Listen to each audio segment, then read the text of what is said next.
Hello friends, welcome back to my YouTube channel. आज हम देखेंगे लिक्विडेशन ऑफ कंपनी का समापन। इस चैप्टर रिलेटेड ही आज क्वेश्चन हम डील करेंगे। एस एम शुक्ला बुक के according back question number 6, United company limited. इस क्वेश्चन को स्तुति साहू ने रिक्वेस्ट किया था, तो आज की वीडियो में मैं आपको इसका सॉल्यूशन प्रोवाइड करूँगी। बहुत सारे स्टूडेंट्स ने, जैसे कि मैंने लिक्विडेशन ऑफ कंपनी से रिलेटेड ऑलरेडी 2 वीडियोस पहले अपलोड कर दी है, तो उस पर बहुत स्टूडेंट्स की रिक्वेस्ट थी कि मैम क्वेश्चंस बताइए। सो मैंने पहले भी आप लोगों को बताया था कि आप मुझे क्वेश्चन नंबर दीजिए और आपको जिस क्वेश्चन का जैसे हेडिंग है यहाँ पे यूनाइटेड कंपनी लिमिटेड, इस तरीके से आप मेंशन करके अगर आप मुझे बताएंगे तो मेरे लिए इजी होगा कि मैं आपको सॉल्यूशंस प्रोवाइड कर पाऊँ। क्योंकि हो सकता है कि जो क्वेश्चन मैं सॉल्व कर रही हूँ या जो क्वेश्चन मैं अपलोड कर रही हूँ वो उस पर आपको डाउट ना हो, तो जिस पे आपको डाउट है आप मुझे उसे मेंशन करके बता दीजिए, तो मैं आपको उसका सॉल्यूशन प्रोवाइड कर दूँगी। और जैसे कि कंपनी लॉ रिलेटेड और कॉस्ट अकाउंटिंग रिलेटेड भी मुझे रिक्वेस्ट आ रही है, तो उस पर मैं आगे वीडियोस बनाने वाली हूँ। सो अभी हम लिक्विडेशन ऑफ कंपनी के यूनाइटेड कंपनी लिमिटेड के सॉल्यूशन को देखते हैं। So let's start the video. पहले हम लोग क्वेश्चन को देख लेते हैं। Question number 6, United company limited. यहाँ पे चिट्ठा दिया हुआ है, मैं एक बार इसको पढ़ के आप लोगों को थोड़ी जानकारी दे देती हूँ। सबसे पहले दिया हुआ है समता एवं दायित्व अंशधारी कोष, और उसमें दिया हुआ है अंश पूंजी 6006% संचयी पूर्वाधिकार अंश 100 रुपये वाले पूर्णदत्त, अमाउंट है 6 लाख। 2000 क्षमता अंश 100 रुपये वाले पूर्णदत्त 2 लाख। 2000 क्षमता अंश 100 रुपये वाले प्रत्येक पर 50 रुपये चुकता 1 लाख। संचय एवं आधिक्य लाभ हानि विवरण 75,000 दिया हुआ हानि। गैर चालू दायित्व बैंक ऋण ब्रैकेट में दिया हुआ है जिसके पास रहती है और देनदारों की प्रतिभूति है 50,000, मीन्स बैंक ऋण पे हमने प्रतिभूति रखी है रहती है और देनदारों की। चालू दायित्व में है दायित्व 1 लाख और अवशिष्ट पूर्वाधिकार लाभांश 72,000, जो हमने देखा था यहाँ पे पूर्वाधिकार अंश, उसमें लाभांश हमारा अवशिष्ट है, मतलब बकाया है 72,000। अब हम देखते हैं संपत्तियां में सबसे पहले है गैर चालू संपत्ति, स्थायी संपत्ति, मूर्त संपत्ति, जिसमें 3 चीज़ें दी गई है। भूमि 2,50,000, भवन 2,70,000, प्लांट एवं मशीनरी 3,50,000। चालू संपत्ति में है रहतिया 74,500, व्यापारिक प्राप्य 30,000 और रोकड़ एवं रोकड़ समतुल्य है 500 रुपये। हमें जो जानकारी दी गई है उसको मैं पढ़ लेती हूँ। कंपनी के पार्षद अंतर नियमों के अनुसार पूर्वाधिकार अंशों पर लाभांश चाहे घोषित हुआ हो या न हुआ हो, इन्हें पूंजी और लाभांश के लिए प्राथमिकता है। मीन्स ये जो पूर्वाधिकार अंश है उन लोगों को हमें लाभांश देना अनिवार्य है, चाहे कंपनी लाभांश घोषित करे या ना करे, हमें उन्हें लाभांश देना है।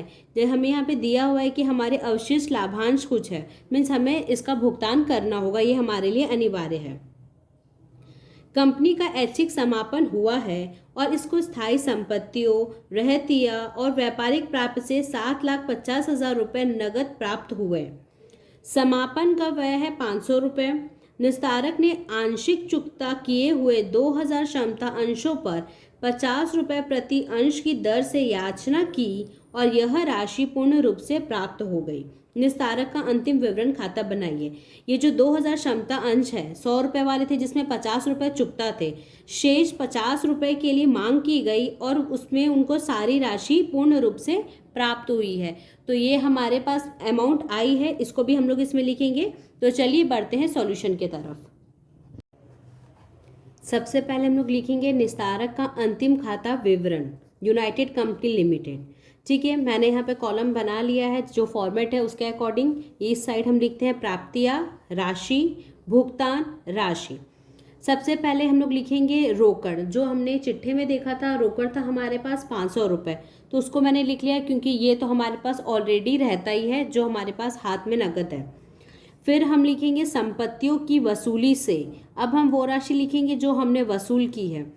तो जैसे आपने क्वेश्चन में देखा था कि संपत्ति की वसूली हमने की थी, वो थी 7,50,000। मैंने यहाँ पे वर्किंग नोट पे दिखाया है वर्किंग नोट पे हमने लिखा है जो भी हमें वास्तविक जो राशि प्राप्त हुई है उसमें से हम लोग जो बैंक ऋण, हमने पढ़ा था कि जो बैंक ऋण था उसके पास रहतिया और देनदार दोनों प्रतिभूति के रूप में थे, मीन्स वो एक तरीके से सिक्योरिटी के रूप में थे। तो जो हमें 7,50,000 रुपये प्राप्त हुए उसमें से 50,000 हमारे बैंक ऋण में चला जाएगा, तो हमें वास्तविक में जो संपत्ति से वसूल हुई है वो है राशि 7 लाख रुपए। ठीक है, तो संपत्ति से वसूली की राशि हो गई 7 लाख। अब हमें प्राप्त हुई है याचना पर शेष राशि। याचना पर शेष राशि मतलब जो हमें 2,000 क्षमता अंश जिसमें 100 रुपये वाले थे उसमें 50 रुपये चुकता था और शेष 50 रुपये के लिए जो हमने मांग की थी वो हमारी राशि यहाँ पे आएगी याचना पर शेष राशि से। ये हमारा वर्किंग नोट नंबर 2 है। तो वर्किंग नोट नंबर 2 में आप देख सकते हैं कि हमने किया 2,000 क्षमता अंश इंटू 50, हमें हर अंश पे 50 रुपये प्राप्त हुए, तो हमें टोटल कितनी राशि प्राप्त हुई है 1 लाख रुपए, वो हमने लिख लिया यहाँ पे याचना पर शेष राशि से। और कुछ भी चीज़ें हमें प्राप्त नहीं हुई है, हमारी प्राप्तियाँ यहीं पे कंप्लीट होती है, तो यहाँ हमने इसका टोटल करके देखा तो यहाँ आया हमारा 8,05,000 रुपये। अब हम देखेंगे भुगतान।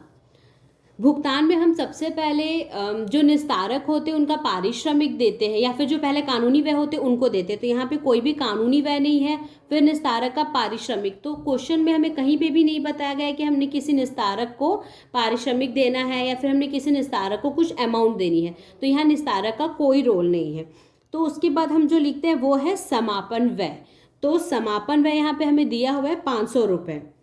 फिर अब हम किसका भुगतान करेंगे, हम इसके बाद भुगतान करते हैं ऋण पत्र का, लेकिन हमारे क्वेश्चन में कोई भी ऋण पत्रधारी नहीं है, ना ही उसको हमें देने के लिए कोई राशि है। तो हम नेक्स्ट जो करते हैं वो है हमारे दायित्व की तरफ। तो हमारे यहाँ दिया हुआ है दायित्व को हमें भुगतान करनी है कुल 1 लाख रुपए की। ठीक, अब हम चेक करेंगे कि हमारे पास प्राप्त है 8 लाख रुपए और हमने अभी मुश्किल से 1,05,000 रुपये खर्च किए। 8,05,000 में से 1,05,000 रुपये खर्च किए, मतलब अभी भी हमारे पास राशि शेष बच रही है। तो अब हमारे पास भुगतान के लिए जो है वो है अंशधारी। अब अंशधारी में भी आप देखें कि 3 टाइप के अंशधारी है। पहले है पूर्वाधिकार अंश जिनके पास है, दूसरे 2 है वो है क्षमता अंश वाले। तो हम लोग पूर्वाधिकार अंशधारक को पहले हम अमाउंट देंगे। अब हम उसमें कैसे भुगतान करेंगे, जो हमारे चिट्ठे में 6,006% संचय पूर्वाधिकार अंश करके 6 लाख की राशि दी हुई है उसका भुगतान करेंगे ही करेंगे, साथ ही साथ जो अवशिष्ट उनका लाभांश है उसको भी हम देंगे। इसको मैंने वर्किंग नोट नंबर 3 में बताया है।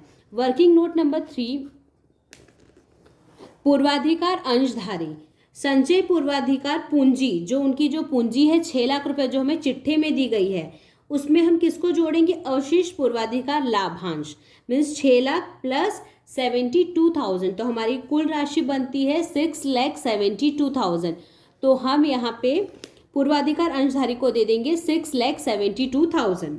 अब हम कैलकुलेट करेंगे कि 8,05,000 रुपीज़ में से हमारे पास अब कितनी राशि शेष बची है। अब जो राशि शेष बची है वो अब हम देंगे किसको, क्षमता अंशधारियों को। तो हमारे पास 2 प्रकार की क्षमता अंशधारी है, लेकिन दोनों क्षमता अंशधारियों 2,000 वाले हैं और दोनों की जो राशि है वो सेम है। तो हम करेंगे कि क्षमता अंशधारियों में सारी राशि जो बचेगी शेष राशि वो बराबर में विभाजित होगी।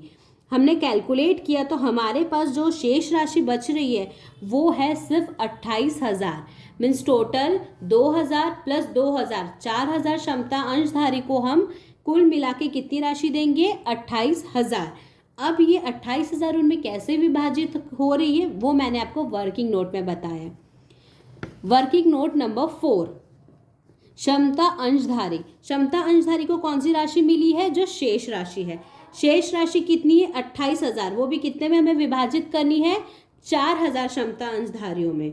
तो हम यहाँ पे विभाजित करके मैंने दिखाया कि हर एक अंशधारी को हम कितना दे रहे हैं, सिर्फ 7 रुपये दे रहे हैं, मीन्स एक क्षमता अंशधारी को 7 रुपये के हिसाब से मिलेगा, मीन्स 7 रुपये प्रति अंश। ये क्वेश्चन बहुत इजी में था, तो एक एक कुछ ना कुछ नई चीज़, जैसे याचना पर शेष राशि हमारे लिए इस क्वेश्चन में नया था, तो ये हमारे लिए डिफ़िकल्ट नहीं था। फिर भी इससे रिलेटेड अगर आपको कोई डाउट हो रहा है या फिर इससे रिलेटेड कोई भी क्वेरी हो तो आप कमेंट सेक्शन पे मुझे बताइए, और जो भी क्वेश्चंस में आपको डाउट आ रहे हैं आप मुझे क्वेश्चन नंबर बताइए, मैं उसका सॉल्यूशन आपको प्रोवाइड करूंगी। Thank you.